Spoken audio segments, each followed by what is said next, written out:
Hi, everyone. Welcome to the Small Business Interview. I have with me today Sky Pace and CEO and Anthony, CFO of Alameda Point Craft Soda.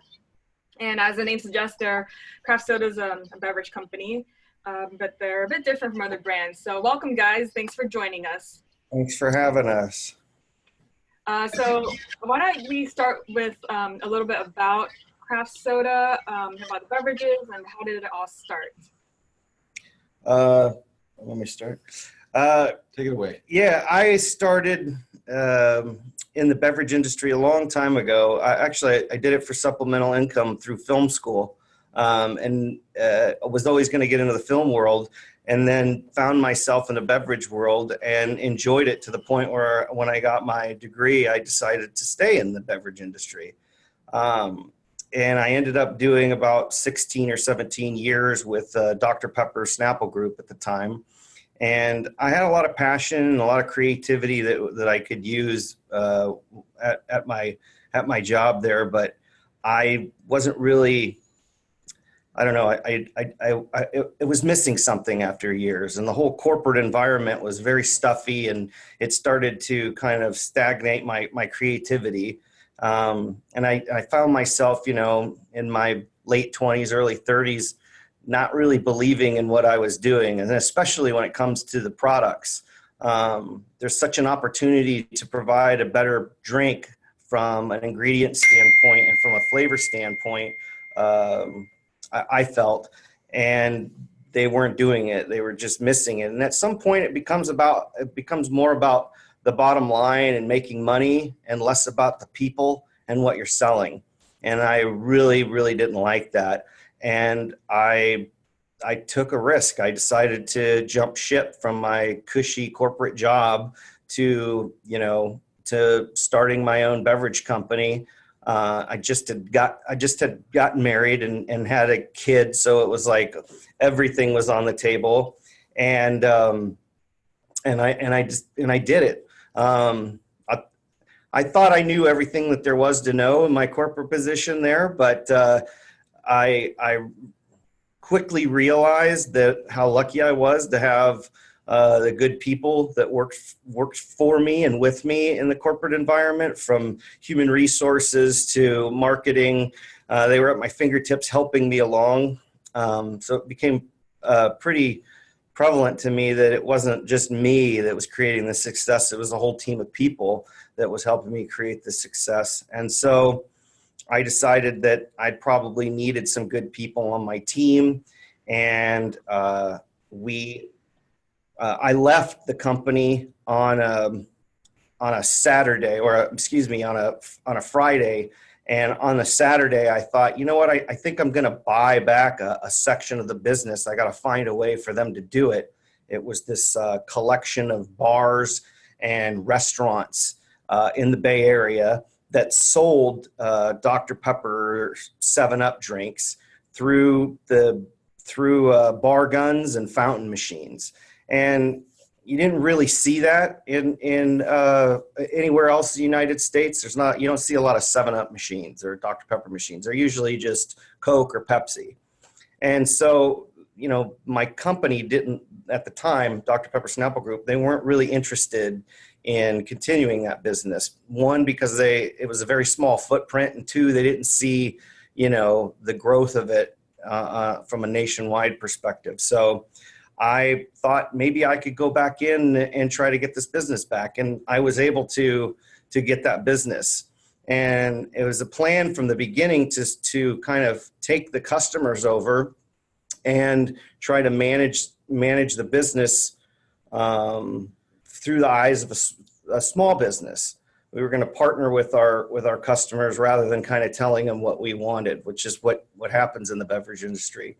And what we realized really quickly was that our customers needed service, needed to have somebody there to kind of to have their back when things were tough, because they aren't our typical small business customer. They're not a priority for some of the bigger companies. And so they're not used to having the support that they need on a Friday night when it's busy and their soda system goes down. So I saw opportunities there, but I wasn't able to fulfill that because of the contract I had just made with Dr. Pepper to carry their products. And I wanted to try all these different marketing things and some new products and flavors, and they wouldn't let me. So I just decided, you know what? They could sue me. I don't care, whatever. I'm going to stop selling their brand and start making my own.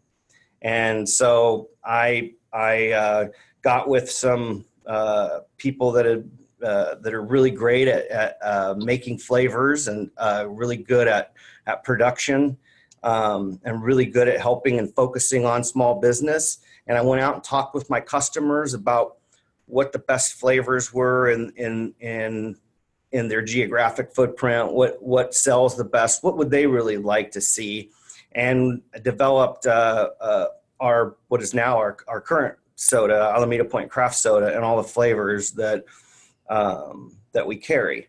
And it was crazy. It went. There's a lot of cost and a lot of trials, a lot of tribulations went into it. I mean, when you're making a small beverage company and you're this big compared to Coke and Pepsi, and you have a budget that's this big compared to them, it's pretty hard to maneuver, and it's really hard to, it's hard to win in a lot of circumstances, and it's better to kind of fly under the radar. And we slowly got some ground and actually started getting some notoriety because our beverages are different. But that wasn't. I made that sound easier than it was. It was it was very, very hard. And a matter of fact, we almost failed. I mean, we went through a period of time where we were millions of dollars in debt, and I was looking at mortgaging my house, and I didn't, I'd spent all my money. I'd borrowed from parents. I mean, I'd leveraged myself to the ends, and I couldn't figure out what was happening. Why wasn't this catching on? And that's when I had remembered one of the guys that I had hired at Dr. Pepper Snapple Group that was in category management at the time. There's something I'm not seeing here. And I knew that this person was great with numbers and had a wonderful mind. And so I said, I got to get this guy. And that's kind of where Anthony enters the picture. If you want to introduce yourself and talk about it. Well, it's interesting when you say, why did you get into this business? The other way you can ask this is, why did you get into this business? Which is a question that every small business operator has to ask themselves. And the truth of it is, when you get down to it, the reason why you get into a small business for yourself is because you have a personal connection to it. And that's something that Sky and I realized that was missing in our corporate world, in our corporate lives. You have safety, you have security. But when it comes down to it, each day that you go into the office, you really start asking yourself, all right, well, why am I here? And when Sky first started the business out here, he was distributing Coke products, Dr. Pepper products, Pepsi products. And it wasn't until he approached me and said, hey, I want to start my own line of sodas, that this light bulb went off in my head, where I was like, yes, that's what I want to do. I want something that I can have a personal connection to. And that's really what we're selling. It's not so much that we're selling, our product tastes better. It's made with real cane sugar. It's marginally better for you. But what we're really bringing to people is a personal connection that they have to this product, so that when we're walking down the street and they even see my hat, we were up in Seattle at one point and someone saw us wearing a Alameda Craft Soda shirt, and they stopped us and they go, oh my God, I love your root beer. And there are people that know our root beer, that know us, that come out to our hangar, that we're out here in an area of Alameda called Alameda Point. We're on Spirits Alley, where we're surrounded by breweries and wineries, and in the same way that people come out and eventually try our sodas out here too. And it's that personal connection that they have, that nostalgia that they'll carry with them for the rest of their lives when they get older, and they say, oh, and I remember when I was younger, we'd go out there and we had that soda, and we wanted something that's special and unique for people. And I think that we've created that. Yeah. And so we've had a couple opportunities to venture out into other formats. And when I say formats in the beverage industry, I mean packaging, packaged beverages. One of the biggest questions, Anthony, I get asked a lot is, well, where can I find you? Are you in bottles and cans? And really, that's not what we were trying to do. I mean, I'm not saying that's not where we're going to go someday, but initially we wanted to partner with these bars and restaurants. We wanted to be in the spirit of your local community. So if you have a great burger shop or a great bar that you frequent, we want you to be only able to find us there. Right. And it creates this unique, like Anthony was saying, it creates this unique connection, not only with the person that's drinking our products, but also with the business owner. Because on the business owner side, he's trying to get his costs to be a certain level. He's trying to get his operations to be at a certain level. And he's trying to bring in things that help him push his story and help him push his or her food perspectives. And, when we first started, all we heard was, oh, you're not Coke. You don't have Coke. And we were like, what's so great about Coke? Like, they're everywhere. If you want Coke, you can go to Walgreens or McDonald's. Like, I hope people aren't coming to your establishment just for Coke, because then you have bigger problems than you think. And what we realized is they were like, yeah, you know what? People are coming here because of my burger, or people are coming here because of this salmon, dinner that I make. And we want to be part of something special, like what they're creating in their environment. And if you look at trends in consumer insights right now, it's really interesting, because we live in a world right now where we have more connections than ever through Facebook, through social media, yet personally, people feel more disconnected than ever. And it's especially true right now under these current conditions. And what we've tried to create here is an atmosphere of product that people feel connected to. And like Sky said, we'll go in and people will say, well, I kind of want to, I'm afraid that people will want X product or Y product. And we'll say, you can go to Walmart, and we'll literally show them a picture of Walmart. And we'll say, look, there's 4,000 2 liters of the product that you're talking about. What is it about your restaurant that's going to be special to these people?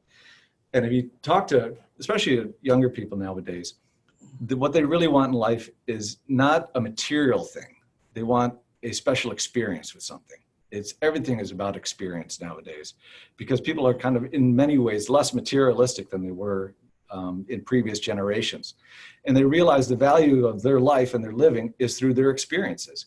And if we can provide that through a little small thing such as a soda, then I think we've done our job. Yeah, I mean, it's a very, very small part of someone's day, but it is a part. And I think, so many people think on perspectives from big. Oh, I need to do all these big things. But what really people don't understand, especially when it comes to money and helping, and even in the situation that we're in, it's the little things that you can do, especially in your local community. You don't need to have to help everybody else. If everybody would just do a little bit more, it'd be a greater experience. And when we start talking to our customers, they say, you know what? I didn't realize how great my experience is and what I'm creating for my customers too. And a lot of them start to reconnect and rekindle the passion with why they started their businesses. The other day, my neighbor came up and thanked me for just having our ginger beer available at Scolari's on Park Street here in Alameda.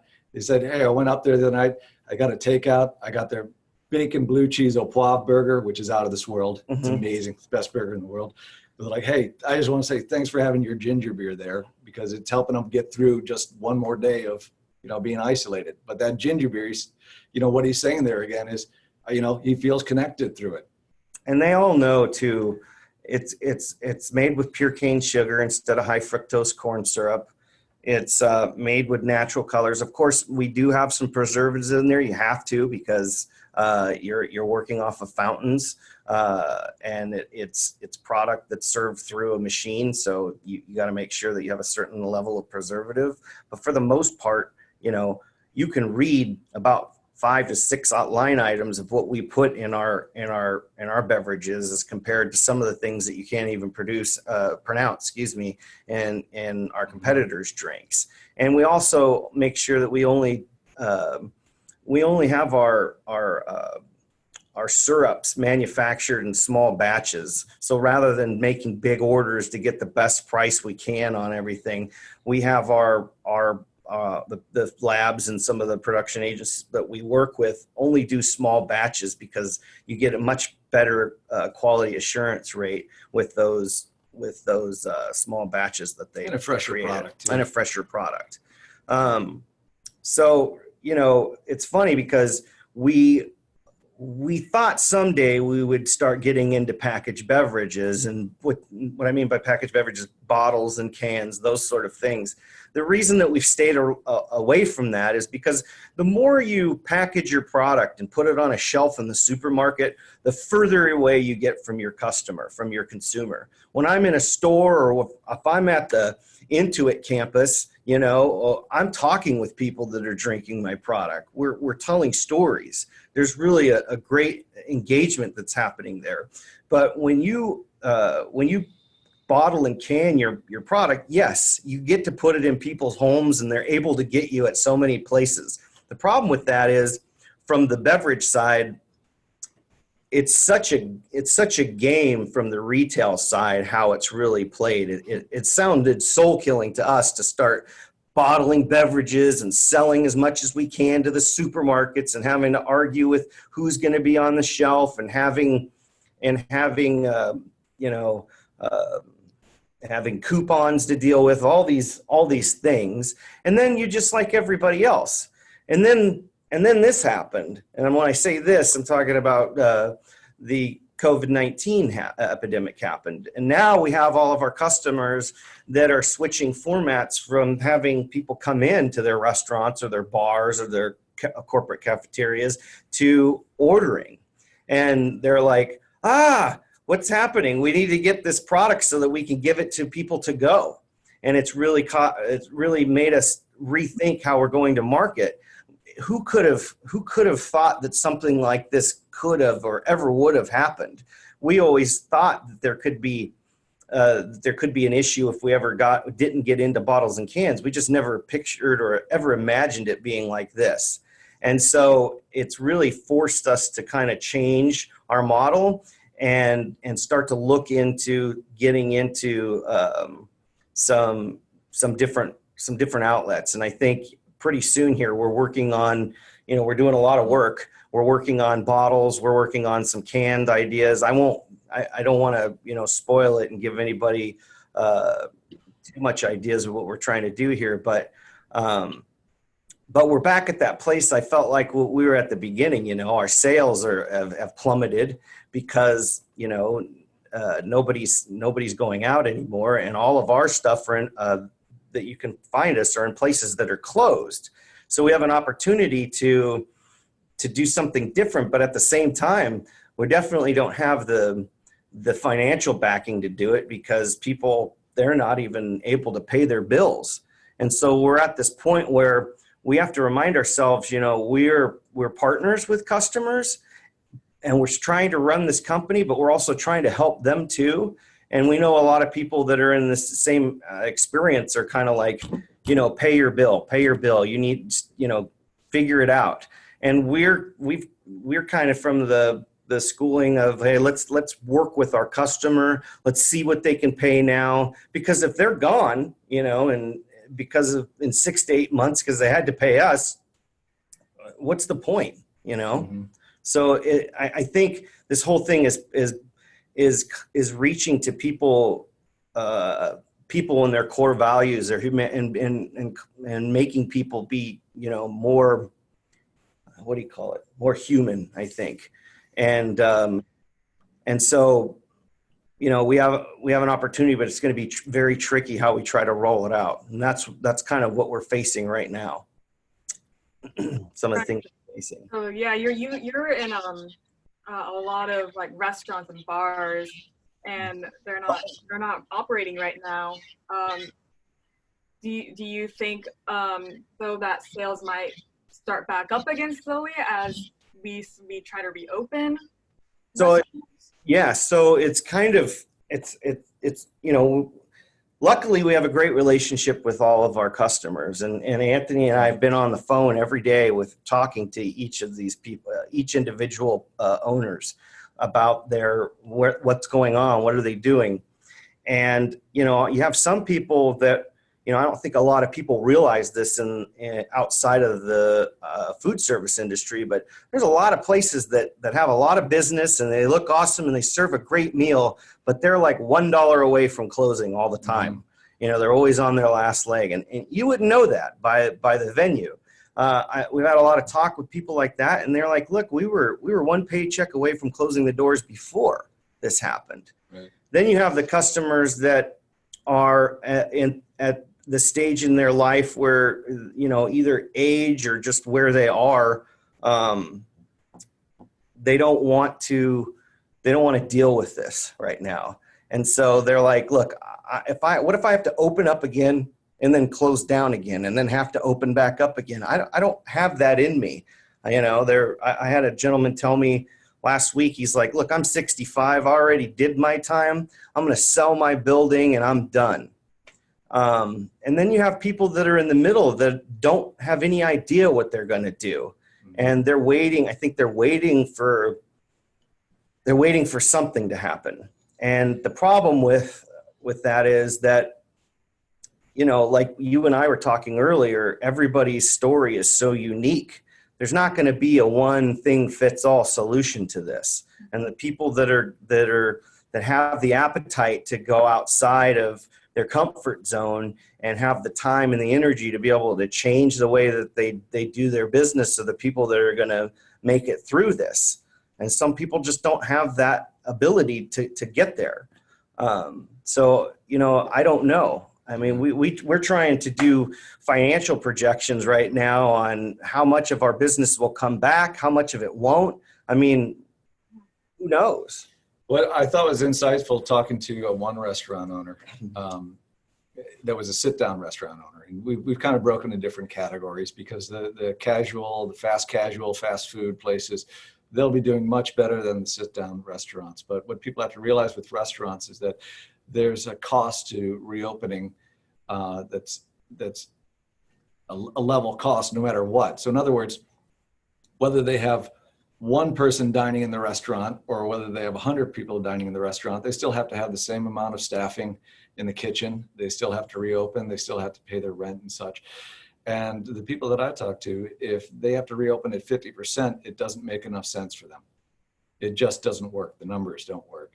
And so they'll remain closed until they can reopen to full level.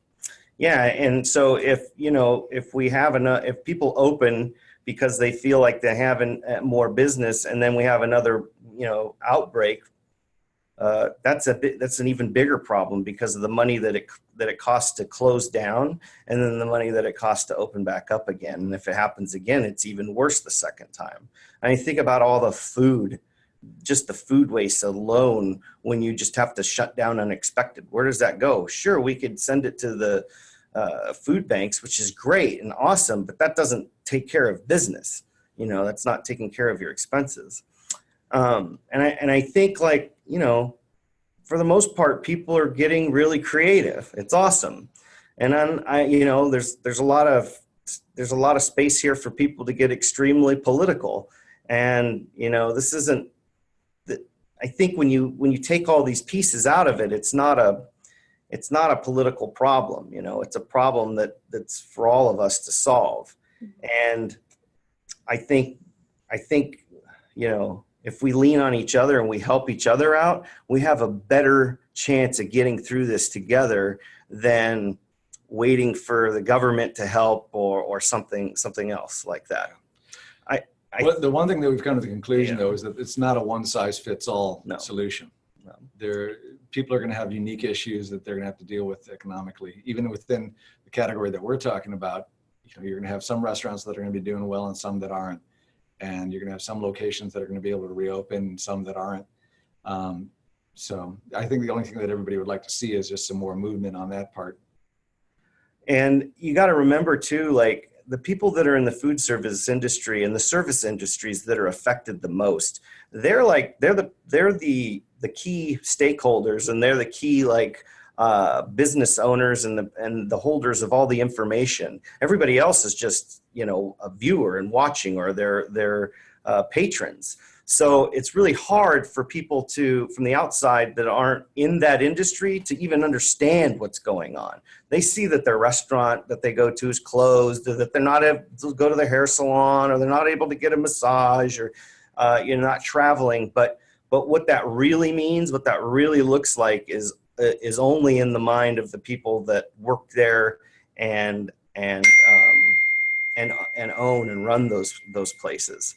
And so, I see and hear on some level how people feel like this is a section of the economy's problem. It's the food service, and service sections part of to fix, and that's the wrong attitude to have, I will say, because this is where it's starting, and this is where it always starts. And what happens is, this is not taken care of now, it starts to affect everything. It's a chain reaction. And for example, I discuss this with a lot of people all the time. Some people have, property management companies or landlords that are allowing them to not pay rent for 90 days, or they're tacking it on to the end of their lease. I think that's probably, and this is my opinion too, I think that that's probably the smartest way to deal with something like this. Because if you force somebody to pay when they don't have it, they're not going to be there in the end. And then the chain reaction falls even further. If you have people that can't pay and then you kick them out, who's going to come back in and replace them? Who's going to come back in and start a restaurant now? Who's going to come back in and start a bar or a nightclub in this? I think it's better that we start to work with each other a little bit more and try to find a solution through this. Or if what I'm saying is going to happen, we have this chain reaction, now you have a big problem in the commercial real estate industry, and so on and so forth. So there's a real opportunity for people to kind of help each other out here. And so, where do we fit in that? We're focused on getting a packaged beverage out there that people can take home, but it's obviously caused us to change our model a little bit too.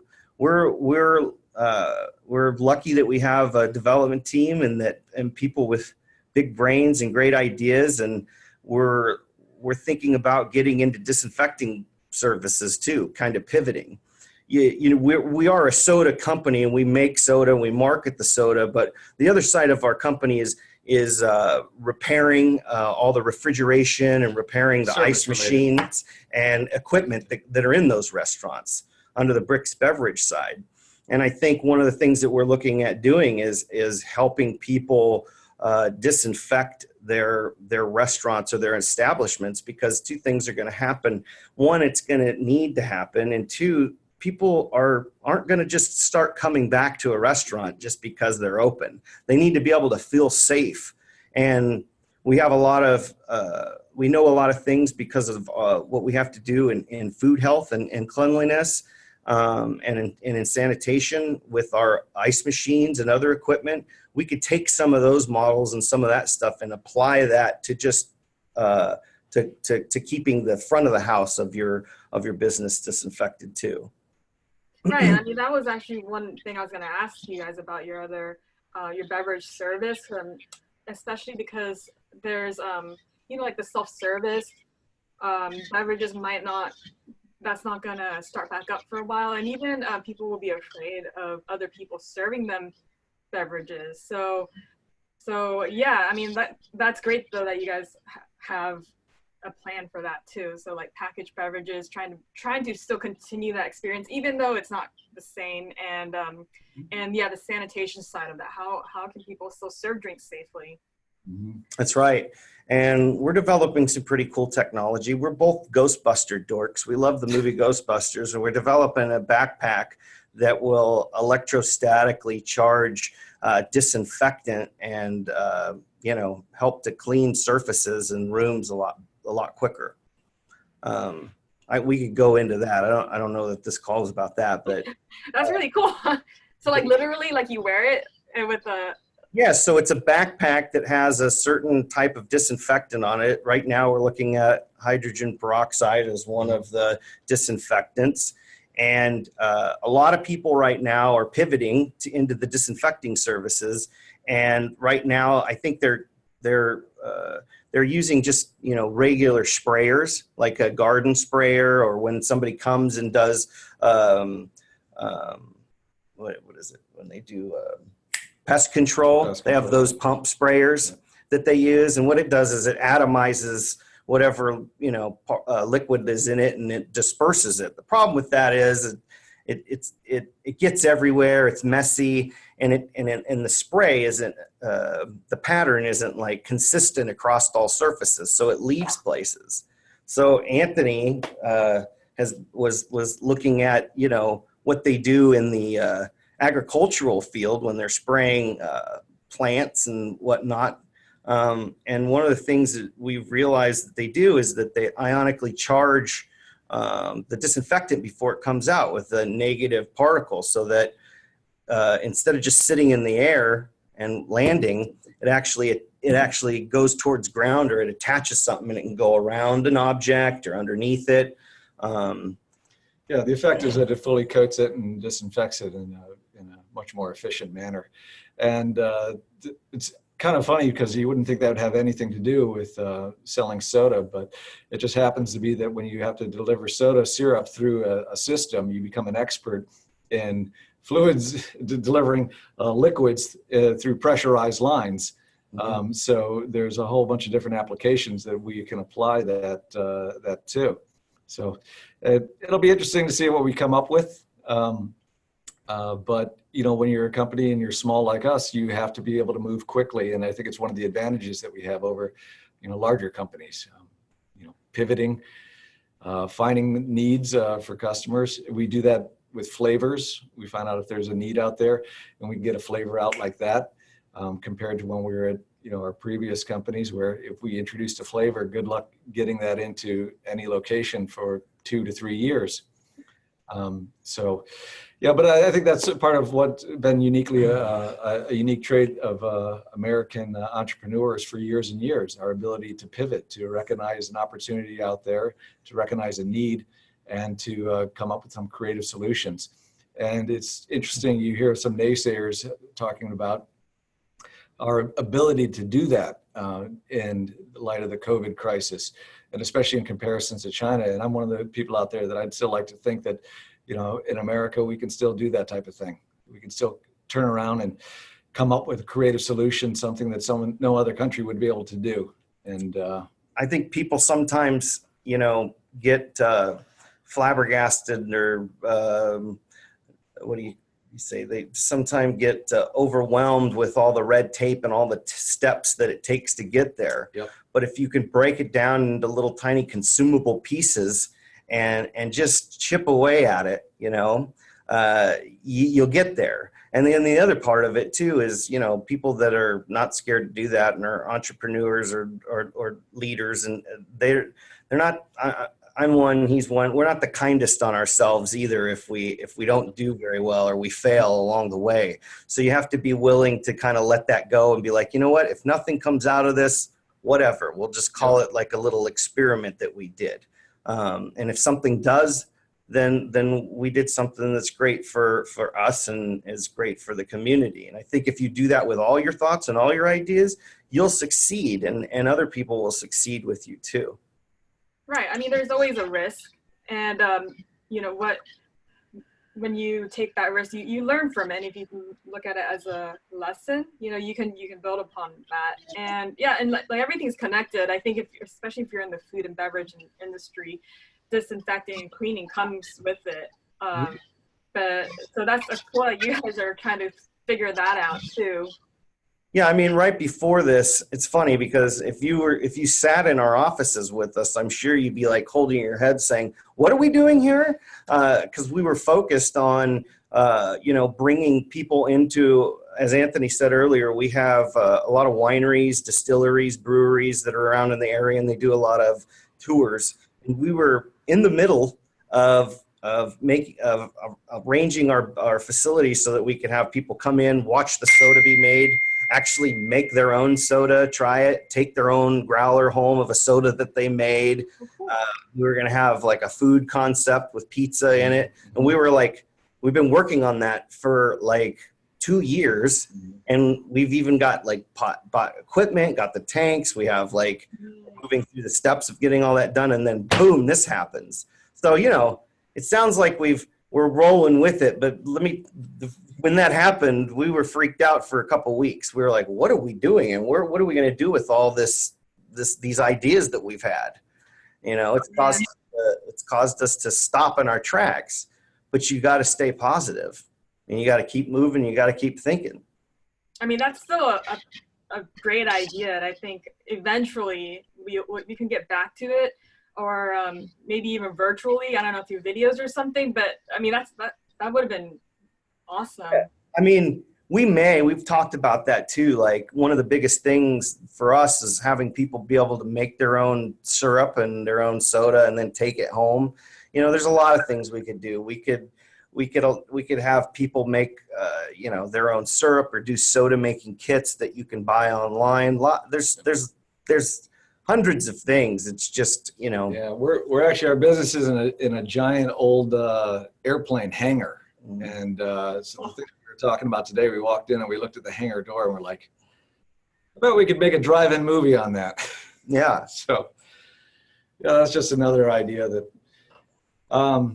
you know, in the end, there's a lot of different avenues that we could take. We're gonna stick with our main business here, in hopes of stuff returning to somewhat normal, even if it's a reduced, you know, size. We might be half the company that we were before, but we're committed to making that work, and we still have numbers that show that it can still work because we're small enough, we're agile enough, and we have a lot of different avenues that we can take and pivot out into different areas. So you got to keep on trucking, man. You got to keep on doing it, and you got to have a plan, and you got to have a backup plan to that backup plan. Yep. And try not to get frustrated, because there's roadblocks everywhere along the way. And if we look calm, it's because we're in the position that we were in 4 years ago, 3 years ago. We've been through it. We've seen the storm. We've ridden the tempest before, and you know, this is unique, but we'll get through this too. Mm-hmm.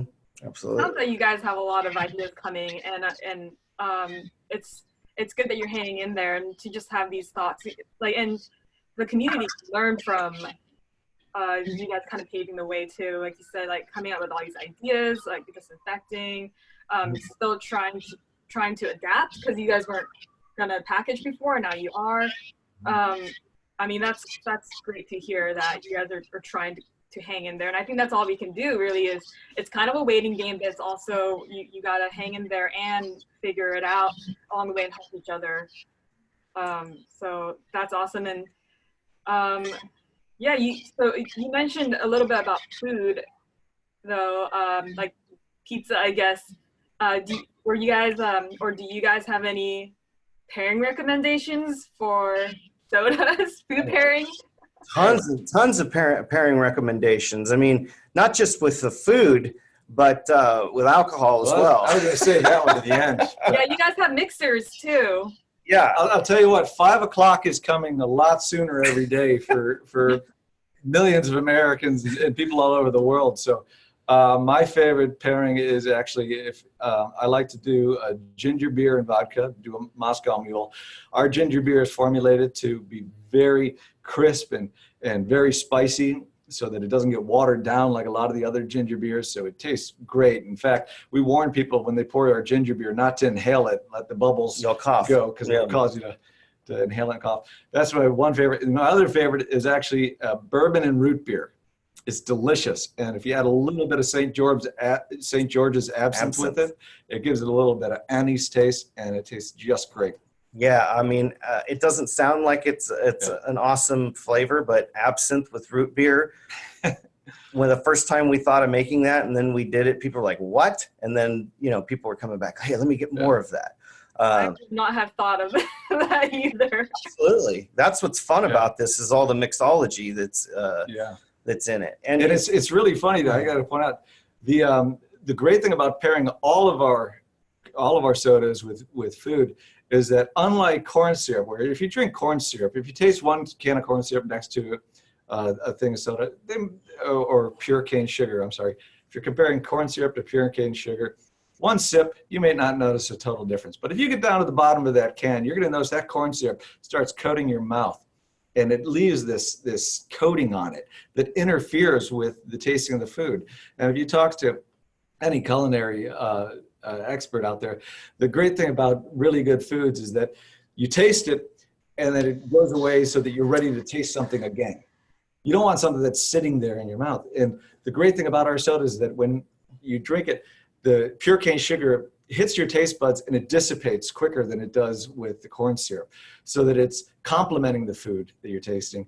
It's not interfering with it. It's not fighting with it for that flavor. So, you know, I think that the high fructose corn syrup and some of the chemicals that they use in the market today, they walk around with an aftertaste. They just linger. You're not supposed to taste your soda. You're not supposed to taste your soda an hour later. Sorry.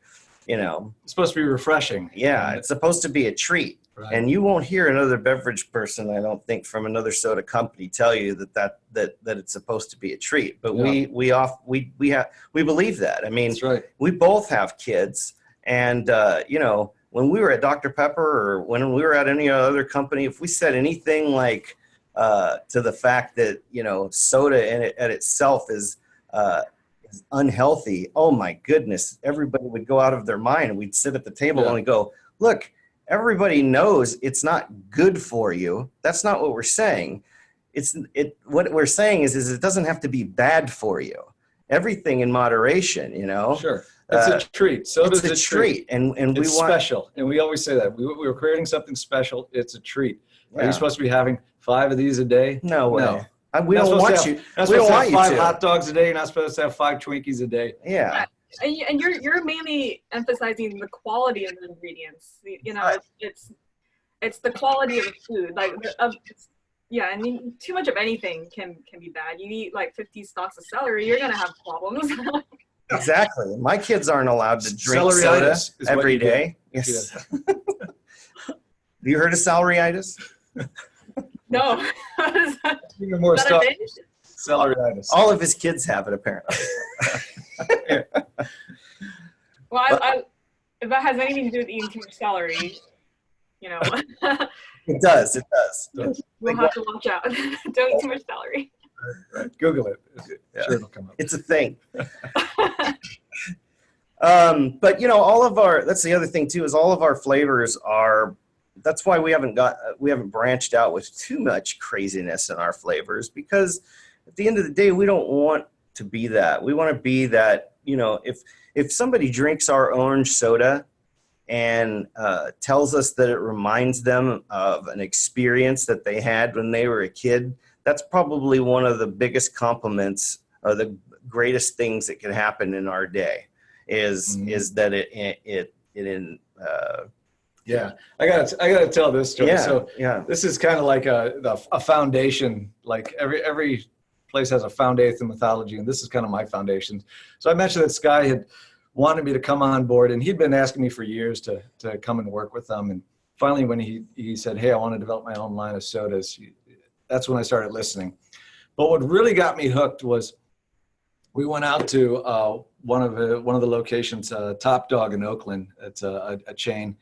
And he said, here, try this. So it's a local chain in the Bay Area. And so the first thing I tried was the orange soda.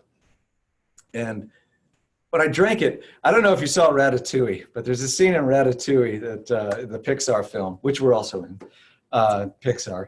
But there's a scene in Ratatouille where the food critic takes a bite of Ratatouille, which is in France, it's a very what do they call it? Like a comfort food, right? But he's in a 5-star restaurant, Michelin-rated restaurant. He takes a bite of Ratatouille, and he's kind of like, "Oh, it's just Ratatouille." And he takes a bite, and his eyes open and his pupils widen, and there's a scene that it takes him back instantly to childhood. And he's there, and he's a little boy, and he's cold, and his mom's giving him Ratatouille and kisses him on the head, and he's eating the Ratatouille. And then it cuts back to him in the restaurant, and he drops the fork like in slow motion because he's like so amazed by it.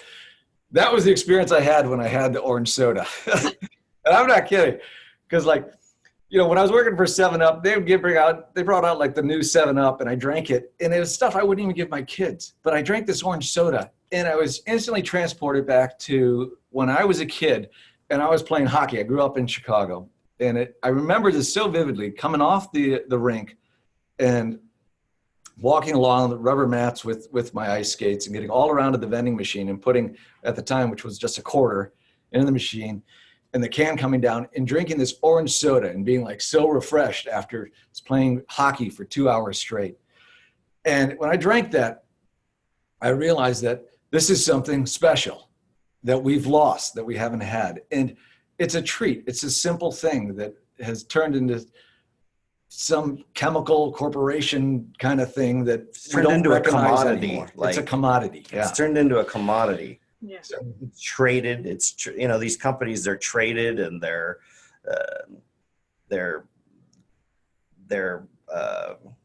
engineered to be, you know, profit generators and packaged up, rolled into other businesses. It's like, it's basically, it's basically a commodity on the We have on the market right now. We have so many things like that when we go out. Like when you go into if you go into a supermarket now and you buy a tomato, those aren't tomatoes compared to what they had 20 years ago. It doesn't taste like anything. It's red and it's fleshy, but the taste isn't there. Watermelons. If you go out and buy a watermelon now, there's nothing to a watermelon. I don't know if you remember, but watermelons used to have seeds, and they were red and they were delicious. And so that's the whole point of a watermelon, by the way, to have seeds in it. That was part of the experience of eating a watermelon. We didn't have to take those out. We didn't have to get rid of them. So as I said, what we're buying now, we're not buying product, we're buying packaging. And we want to get away from that. We don't want to sell packaging. We want to sell what's good and flavorful. Granted, we're probably going to get really good and better at packaging. Right. We have as we go along. And it's not that we're not selling things. It's not that we're not capitalists. It's just that we're responding to a market, and we're responding to a need in the market. And the need is to have something that's better. Yeah. People have asked us, do you guys want to, you know, make your sodas organic? Do you guys want to only make, do you guys want to make these, you know, fantastical flavors?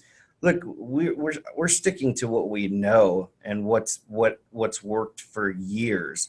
I love some sodas out there that are organic, but I don't want them as much as I would a more practical cola that you could drink. That's why we carry our flavors that we have right now, and that's why our spectrum only goes that far. You have our core soda flavors that people love, and then you have like our mixers to mix with alcohol, and then we do have juices and lemonades as well to fill that category as well. But you know, we may branch off and do a couple of different ones here and there, but for the most part, you know, we're going to stick to that core and just try to do really, really good versions of those. And you asked me earlier. Your focus isn't to just like your goal isn't to get as big as possible. Your goal is to give us the best. Yeah. That you guys can. So that makes sense. Exactly. And some of this is like trial and error. Like, it's funny, the biggest thing that I learned, and Anthony kind of gave me the shoulder originally, was when you were discussing with us today about Burgundy, about our brand. And when I first came out with brand Burgundy, I was more focused and captivated with the color of the soda, and the fact that Dr. Pepper is its own category. And anybody that's ever tried to create a pepper or Dr. Pepper like flavor is always a doctor or a mister or something else. And I was too focused on the color of it and called it Dr. Burgundy or Mr. Burgundy, and now everybody thinks it's wine. So that's funny. Trial and error. Yeah. But to answer your question, our Burgundy is basically like a Dr. Pepper, which is a prune soda with, you know, a lot of different elements that create that experience. Yeah, about once a week we talk about rebranding that. Dr. Burgundy, Dr. Pepper, PhD Pepper. Yeah, maybe the staff at Intuit, maybe all you at Intuit can vote on something, and we'll brand it after what you guys suggest. Yeah. We'd be down for something like that. Yeah. Okay. Yeah. I mean, you said it, everyone.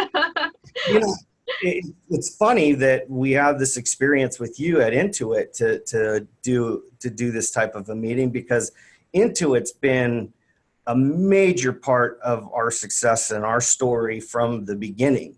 I started my own film company in the beginning, and I had the first version of QuickBooks Online. And then when I left Dr. Pepper, when I was telling you earlier in the story how I was, how I didn't realize the amount of support that I had and was available to me at the corporate level. Think about that from an IT perspective. When I started opening my own soda business, I was like, oh yeah, no problem. I'll just buy SAP and I'll have all these big programs that do everything for me. And they're like, yeah, that's 150 grand. And I'm like, oh. And so each time QuickBooks was there with the scalability and I already had learned QuickBooks. So it was easy for me to adapt things to QuickBooks and also to find other partners that work with QuickBooks on the app marketplace to build our business and our SOP around that. And that's one of the reasons that we stuck with QuickBooks, is because it has a scalability to it, and it has a simplicity and an ease to it that most accounting systems don't have. They're very bulky, and there's some other players out there that have tried it, but even from an online perspective, but they still don't get the picture. And I think it was like QuickBooks was created by accountants, but curated for business owners. Because you never, the business owner, it doesn't want to deal with what the accountant's saying, but the accountant is saying that this is very important. So it's kind of like a marriage between the two. And so we've gone from, we actually bumped off of QuickBooks one year and ended up going back onto it the next year. And now we have some third-party apps that are, that integrate with QuickBooks for us back in our route accounting software, and we won't talk to anybody unless they integrate with QuickBooks. So it's been pretty awesome, and they've helped us along the way with many issues that we've had, from deciding whether or not we were going to be hosted in the cloud, to being online, or to having QuickBooks Enterprise desktop version. Even, in my wife's business, she owns a law practice, and she was like, what am I going to do? Get this law software and invoicing programs? I was like, no, you get QuickBooks, and then you find something else that communicates with QuickBooks. Trust me on this. And she still has it today. And now she's starting her own, another company that's actually an app. It's a DIY kind of app to do your own, uncontested or contested divorce online. You can name drop. No, I'm not going to do that. It's called Hello Divorce. It's called Hello Divorce. But get the plug-in. It's for people that want to, uncouple without, dragging things into court and making it hard. And it's her belief that people should be able to, get a divorce without having to pay your, having it to be complicated. Having it to be complicating, and without having to spend all the money that you made in your marriage together on the actual divorce itself. And like Sloan was saying, even about millennials these days, like, it's pretty cool to see that millennials and the younger generation, when it comes to uncoupling, unfortunately, they're a lot easier. They want to be more fair and just move on. And so this is for them. But everything that we've done with that business too has been with QuickBooks. And so we're even dealing with QuickBooks right now. We're looking at getting away from our third party guy and going with QuickBooks, with another QuickBooks add-on. So yeah, we definitely QuickBooks. I'm familiar with it a little bit, but it definitely does simplify a lot of the the weird, behind the scenes nuances financially and brings it all on one platform.